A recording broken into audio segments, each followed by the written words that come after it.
In one orphanage, there was a girl who had no name. Not metaphorically, not as a figure of speech. Literally. Nobody in the world knew what her real name was. And that single missing fact would quietly steal 12 years of her life. Every child in the system has something. A birth certificate, a hospital record, a parent's signature on a piece of paper somewhere. Even the most abandoned children leave a trace. But this girl's file was almost completely empty. Just a few lines scrawled by a tired police officer on a cold November night, and a name someone had guessed. That name was Anna, and it was wrong. She had been found at approximately 3 years old, sitting alone on the steps of a train station. No bag, no note, no adult nearby. Just a small child in a coat 2 sizes too big, clutching a plastic toy rabbit with one ear missing. When officers approached her and asked her name, she said nothing.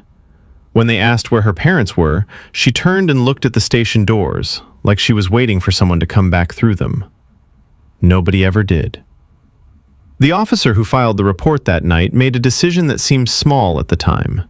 He needed to call the child something, so he tried a few common names. He said Anna. The girl may have nodded, or she may have simply responded to the warmth of a kind adult voice after what could have been days alone. The officer wasn't certain. He would admit that years later in a conversation he never expected to have. But in the report, the name was written as fact. Anna, female, approximately age 3. That document became the foundation of her entire identity, and it was built on a guess. She was placed in temporary care and transferred within 2 weeks to an orphanage 60 kilometers from the station, a tall gray building with an iron fence and a yard that looked hopeful in summer and hollow in winter. It housed around 40 children at any time. Most of them moved on. Reunited with family, adopted, or eventually aged out of the system. Anna stayed. Year after year, she was still there. The staff liked her. She was quiet, careful, and unusually patient. She helped younger children with their homework without being asked. She never caused problems. But every time an adoption inquiry came in, the missing paperwork became a wall. Without confirmed identity, without a birth certificate, the legal process was a maze most families walked away from. And so she waited, and the years kept moving. By the time Anna was 7 years old, something happened that should have changed everything, but didn't. She told one of the senior staff members, a woman named Vera who had worked at the orphanage for over 2 decades, that she remembered a house, not the train station, a house before all of this. She remembered a yellow door, a dog that slept on the porch, and a woman's voice, singing. She didn't remember the words, just the melody and the feeling of being close to whoever was singing it. Vera wrote it down, filed it, passed it along. Nothing came back. What nobody knew yet, what nobody would know for years, was that somewhere, about 90 kilometers away, a family was still looking, still filing reports, still calling agencies, still describing a little girl with dark hair and light eyes who had vanished from a train station one November afternoon. They had a name for her. That name was not Anna. Her name was Marta, and she was assigned to the orphanage as a regional caseworker when Anna was 11 years old. Marta was experienced. She had worked enough cases to develop a sharp instinct for when something didn't sit right, and from the first time she opened Anna's file, something felt off. It wasn't just that the file was thin. Thin files happened. Children came in with almost nothing. What bothered Marta was the specific way this file was incomplete. The original police report was vague in places it had no reason to be vague. The estimated age felt like a guess that nobody had ever revisited, and the name, Anna, had no source document, no confirmation, just a single line in a decade-old report written by an officer who no longer worked the force. Marta started asking questions that nobody had thought to ask in years. She tracked down the retired officer who had filed the original report. He was elderly now, and his memory of that night was fragmentary, but what he said next stopped Marta completely. When they found the girl sitting on those steps, she hadn't been entirely alone. There was a teenage boy nearby, 14, maybe 15, standing at a distance, watching. When the officers approached the child, the boy turned and walked quickly into the crowd. They assumed he was an unrelated bystander, a curious teenager. They never approached him, never got his name. Marta put down her pen and sat very still for a moment. Then she went back to the beginning. This time, Marta didn't search by name. That had always been the problem. Every previous search had started with Anna, a name that meant nothing and connected to no one. Instead, she searched by approximate age, physical description, and geographic region. She filtered by the year the child was found and worked outward in every direction from the train station. Most results were quickly ruled out, and then one entry made her stop scrolling. A family had filed a missing child report approximately 8 months before Anna had been found at the station. They were reporting the disappearance of their daughter, roughly 2 to 3 years old, dark hair, light eyes. The family lived about 90 kilometers from where Anna had been found, and they had an older son, a teenage son. The missing girl's name in the report was not Anna. Her name was Sonia. Marta printed the file. She sat in her car in the orphanage parking lot for 20 minutes, reading it again and again. The timing matched, the age matched, the description matched, the geography was close. And the teenage boy at the station, a boy who had watched and then walked away, fit the profile of an older sibling in a way that made Marta's chest tighten. She went back inside and started making calls. Before saying a single word to Anna, Marta needed to know she wasn't chasing a coincidence. She contacted the family. They were still at the same address after all these years, still registered in the missing persons system, still reachable. The mother answered the phone on the second ring. Her name was Elena. When Marta explained who she was and why she was calling, the line went completely silent. Not a hang-up, just silence. The kind that comes when someone has been waiting so long for a particular phone call that they've almost stopped believing it would ever come. Marta asked one question. Did they have a photograph of their daughter from before she disappeared? The photograph arrived by email the following morning. It showed a small girl, maybe 2.5 years old, sitting in the garden of a house. The house had a yellow door. The child was squinting slightly in the sunlight, caught mid-laugh, holding something in her hands. A plastic toy rabbit, with one ear missing. Marta brought the photograph to the orphanage but didn't take it to Anna. Not yet. First, she found Vera, the woman who had known Anna longer than anyone. She placed the photograph on the desk and said nothing, just watched. Vera looked at it, reached out and touched the edge of the print. And then she sat down slowly, like the air had gone out of the room, because she recognized it.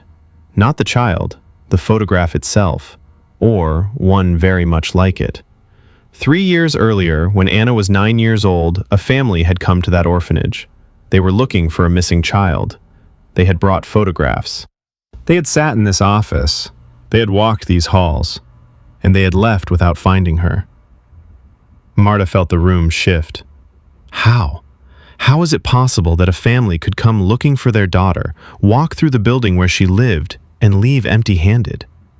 She pulled the visitor records from 3 years back and started reading. And when she found the answer, it was so small, so mundane, so completely preventable that it was almost hard to accept. When the family had visited 3 years earlier, they had asked to see children matching their daughter's age and description. The staff member assigned to the visit had done exactly what she was supposed to do. She looked up the relevant files and prepared a list of children to meet. But she had searched the database using the name on file. She had searched for Anna. The family was looking for Sonia. Because Anna's name had never been officially verified, because it was a guess from a police report that no one had ever challenged, there was no connection between the two names in any system. When the family described their daughter and asked to see her, the database returned a different set of children entirely. Anna wasn't on the list. Anna wasn't in the room. Anna was somewhere else in that building, probably reading, probably helping a younger child with their homework, completely unaware that her family was 30 feet away. They walked down those halls. They looked at those faces. They drove home believing their daughter wasn't there. She had been there the entire time. Marta now needed to talk to the family directly, all of them, including the older son who was now in his mid-20s. His name was Dmitri. He agreed to speak with her, and what he said in that conversation had never appeared in any report, any file, or any record connected to his sister's disappearance. On the night Sonia vanished, he had been the one watching her. His parents had stepped away briefly, less than 10 minutes, and he had been told to keep her in sight. But he was 15 and distracted, and he looked away. When he turned back, she was gone from where she had been standing. He ran. He searched the station, and eventually he found her, outside, on the steps, with a police officer crouching beside her, already asking her questions. He started walking toward her, and then he stopped, because he was terrified. Terrified of what his parents would say. Terrified of being blamed for losing her. He told himself the officer would sort it out. He told himself she'd be back with the family within the hour. He convinced himself that the right thing and the easy thing were the same thing. He turned around and walked away. He never told his parents what he had seen. For 12 years, while his family filed reports, made calls, visited orphanages, and never stopped looking, he had carried that secret alone. When Marta asked him his sister's real name, his voice was barely steady. "Sonia," he said. "Her name is Sonia." Marta prepared carefully for the conversation with Anna. She had a counselor present. She had the photograph. She had the DNA testing arranged and ready to explain. She had thought through every possible reaction a 12-year-old might have upon being told that her entire documented identity was wrong. What she hadn't prepared for was how calm Anna was. She sat across the table and listened without interrupting. She looked at the photograph for a long time, the garden, the yellow door, the small laughing child who looked like a much younger version of herself. Then she reached out and pointed to the door in the background. "I remember that," she said, barely above a whisper. "I always remembered that door." The DNA test took 2 weeks. It came back positive. Anna was Sonia. She had a mother, a father, a brother, and a family home with a yellow door that had existed in the back of her memory for as long as she could remember. The reunion was arranged with care, counselors present, no pressure, no expectations. Elena was told to go slowly, to give her daughter space, to let the moment breathe. She lasted about 4 seconds. The moment she walked into the room and saw her daughter standing there, 12 years old, quiet, careful, watching her with those familiar light eyes, Elena simply came apart. There was no elegant way to describe it. She didn't rush across the room. She just stopped walking and broke down, right there in the doorway, covering her face with both hands. Sonia didn't run to her. She stood very still, watching this woman cry. She had spent 12 years learning to be careful, learning to protect herself, learning not to need things too much. But then she took one step forward, and another. And Elena wrapped her arms around her daughter for the first time since she was 2 years old, standing in a coat that was 2 sizes too big. The case became quietly known in child welfare circles, not as a success story, but as a precise map of how a system can fail a child through an accumulation of small, ordinary mistakes. A name guessed in the dark, a database that couldn't connect 2 different words for the same person, a family who visited the right building and were shown the wrong list, a boy who walked away from his sister and spent 12 years pretending he hadn't. Any single one of those things corrected, and Sonia comes home within a year. Instead, she grew up without a family, and her family grew up without her. There is one detail that doesn't leave you, no matter how many times you turn this story over. For 12 years, Sonia believed no one was looking for her. She had learned to stop expecting the phone to ring or a car to pull up outside. She had learned to make peace with a name that wasn't hers and a file that told her almost nothing about who she really was. The truth was something far stranger. Her family had already found her once. They had walked down her hallway. They had sat in her building.